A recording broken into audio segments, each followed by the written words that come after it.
नमस्कार दोस्तों, आज के इस वीडियो में साइंस के फिजिक्स के कुछ इंपॉर्टेंट चैप्टर के बारे में बात करेंगे। इस वीडियो में भौतिक के पहले लेसन में जितने भी वीवीआई क्वेश्चन है सारे क्वेश्चन का जवाब जानेंगे, रिवीजन करेंगे। तो चलिए वीडियो को शुरू करते हैं हमारे पहले ऑब्जेक्टिव क्वेश्चन से। हमारा पहला प्रश्न है, प्रकाश की किरण गमन करती है। यहाँ पर आपको 4 ऑप्शन दिया गया है, option A, B, C, D. तो प्रकाश की किरण गमन करती है, इसका सही आंसर हो जाएगा ए, सीधी सरल रेखा में। प्रकाश की किरण हमेशा सीधी सरल रेखा में गमन करती है। अगला प्रश्न है, प्रकाश का वेग न्यूनतम होता है, इसका आंसर हो जाएगा डी, कांच में। प्रकाश का वेग न्यूनतम होता है तो कांच में प्रकाश का वेग न्यूनतम होता है। वहीं अगर पूछे कि अधिकतम किस में होता है तो अधिकतम होता है निर्वात में, और कांच में सबसे कम होता है यानी कि न्यूनतम होता है। अगला प्रश्न है जो कि बहुत ही इंपॉर्टेंट प्रश्न है, इसे आप सभी को याद रखना बहुत जरूरी है। लेंस की क्षमता का SI मात्रक होता है, इसका आंसर हो जाएगा ए, डायोप्टर। लेंस की क्षमता का SI मात्रक क्या होता है तो डायोप्टर। अगला प्रश्न है, प्रकाश की किरणें का पथ दर्शाने वाले चित्रों को कहा जाता है, तो इसमें याद रखना है आपको किरण आरेख। प्रकाश की किरणें का पथ दर्शाने वाले चित्रों को कहा जाता है किरण आरेख। ऑप्शन ए आपका सही आंसर होगा। 2 डायोप्टर क्षमता वाले लेंस का फोकसांतर होता है। 2 डायोप्टर क्षमता वाले लेंस का फोकसांतर होता है, इसका आंसर हो जाएगा डी, 50 सेंटीमीटर। अगला प्रश्न आपका है, अवतल लेंस की क्षमता होती है, ऋणात्मक होती है, धनात्मक होती है, या ए बी दोनों, या इनमें से कोई नहीं। तो इसमें आपका आंसर हो जाएगा अवतल लेंस की क्षमता ऋणात्मक होती है। अगर उत्तल लेंस की क्षमता पूछा जाए तो उत्तल लेंस की क्षमता धनात्मक होती है। और जो भी बच्चे जितने प्रश्न का सही जवाब देंगे आप कमेंट में बताएं कि अगला प्रश्न है, अवतल लेंस को कहते हैं।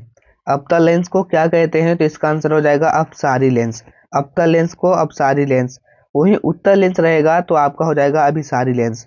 यहाँ पर आपको कंफ्यूज नहीं होना है, ये सारे प्रश्न वीवीआई है, आपके कई बार बोर्ड में पूछा गया है। तो अगर आपसे पूछा जाता है कि अवतल लेंस को क्या कहते हैं तो इसका आंसर हो जाएगा अपसारी लेंस, और उत्तल लेंस तो अभिसारी लेंस। अपसारी और अभिसारी में कंफ्यूज नहीं होना है, अभिसारी तो उत्तल लेंस और अपसारी तो अवतल लेंस। अगला प्रश्न, निम्न में से कौन सा पदार्थ लेंस बनाने के लिए प्रयुक्त नहीं किया जाता है। कौन सा पदार्थ लेंस बनाने के लिए प्रयुक्त नहीं किया जाता है।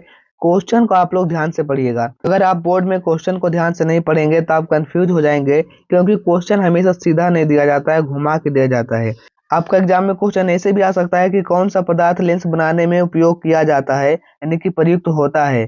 तो इसमें ऑप्शन आपके अलग रहेंगे, पर उसमें आपका ऑप्शन में मिट्टी रहेगा, तो आप मिट्टी मार दीजिएगा तो आपका नंबर कट जाएगा, आपका आंसर गलत हो जाएगा। तो आप सभी से मेरा प्यारा सा रिक्वेस्ट है कि आप लोग क्वेश्चन को ध्यान से पढ़िएगा। निम्न में से कौन सा पदार्थ लेंस बनाने के लिए प्रयुक्त नहीं किया जाता है तो इसका आंसर हो जाएगा डी, मिट्टी।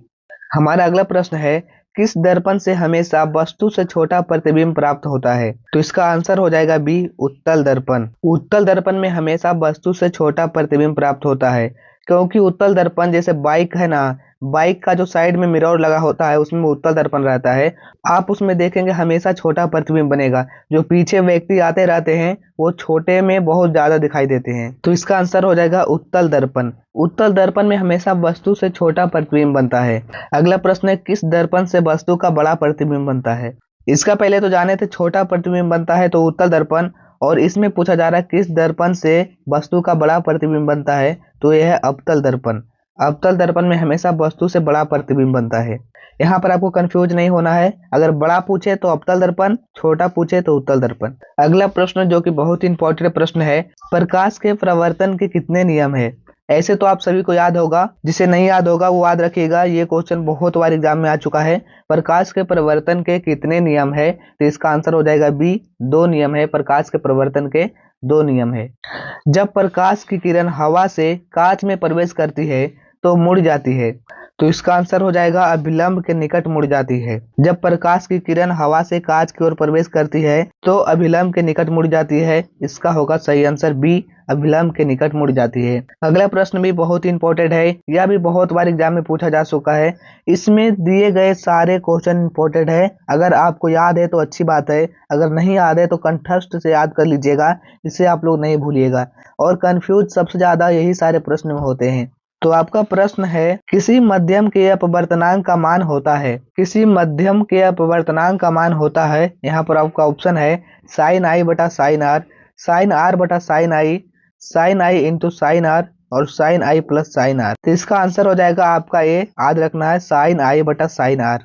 आपके पेपर में इस तरह के ऑप्शन भी दे रह सकते हैं, साइन आई बटा साइन आर। आपको याद रखना है जिसमें साइन आई ऊपर रहेगा या जिसमें साइन आई आगे रहेगा वही आपका सही ऑप्शन होगा, साइन आई बटा साइन आर। अगर साइन आर बटा साइन आई मार देते हैं तो आपका ये गलत हो जाएगा, इसीलिए आपको ध्यान देना है साइन आई बटा साइन आर, ये आपका सही आंसर है। आपको कंफ्यूज नहीं होना है। बहुत से बच्चे कंफ्यूज हो जाते हैं, बोर्ड एग्जाम पहला एग्जाम होता है क्लास 10 का, बहुत से बच्चे हरासमेंट में जल्दबाजी कर देते हैं और गलत आंसर मार देते हैं। अगला प्रश्न है, तारों के टिमटिमाने की व्याख्या किस सिद्धांत पर आधारित है? तो इसका आंसर हो जाएगा ए, अपवर्तन के सिद्धांत पर। अगला प्रश्न है, नेत्र लेंस की फोकस दूरी अधिक हो जाने से कौन सा दृष्टि दोष होता है? तो इसका सही आंसर क्या हो गया? तो इसका सही आंसर हो जाएगा दूर दृष्टि दोष। अगर नेत्र लेंस की फोकस दूरी अधिक हो जाती है तो उस व्यक्ति में दूर दृष्टि दोष आ जाते हैं, तो आपका बी आंसर सही हो जाएगा। अगला प्रश्न है, जो नेत्र निकट स्थित वस्तु को स्पष्ट नहीं देख पाता है उस नेत्र में होता है। निकट रखी वस्तु को स्पष्ट नहीं देख पा रहा है, यानी कि जो भीड़ में है उसे स्पष्ट नहीं देख पा रहा है, तो उसमें पाया जाता है दूर दृष्टि दोष। दूर दृष्टि दोष में दूर रखा वस्तु को देख सकता है लेकिन निकट रखा वस्तु को नहीं देख सकता है, तो उसमें दूर दृष्टि दोष रहता है। अगर कोई व्यक्ति दूर की वस्तु को देख रहा है और निकट की वस्तु को नहीं देख रहा है तो उसमें दूर दृष्टि दोष होता है, याद रखना है। अगर वही पूछा जाता कि दूर रखी वस्तु को नहीं देख पा रहा है और निकट रखी वस्तु को देख पा रहा है तो उसमें हो जाएगा निकट दृष्टि दोष। तो इसका आंसर क्या हो जाएगा? निकट स्थित वस्तु को जो स्पष्ट रूप से नहीं देख पा रहा है उसमें दूर दृष्टि दोष, ऑप्शन ए सही होगा। तो दोस्तों आज के इस वीडियो में बस इतना ही। अगर आप चाहते हैं कि फिजिक्स के अलावा सारे सब्जेक्ट का VBI ऑब्जेक्टिव प्रश्न पाना चाहते हैं तो हमारे चैनल को सब्सक्राइब करके हमारे साथ जुड़ जाए। यहाँ पर आपको क्लास 10th के सारे विषय के इंपॉर्टेंट ऑब्जेक्टिव प्रश्न आपको मिलते रहेंगे।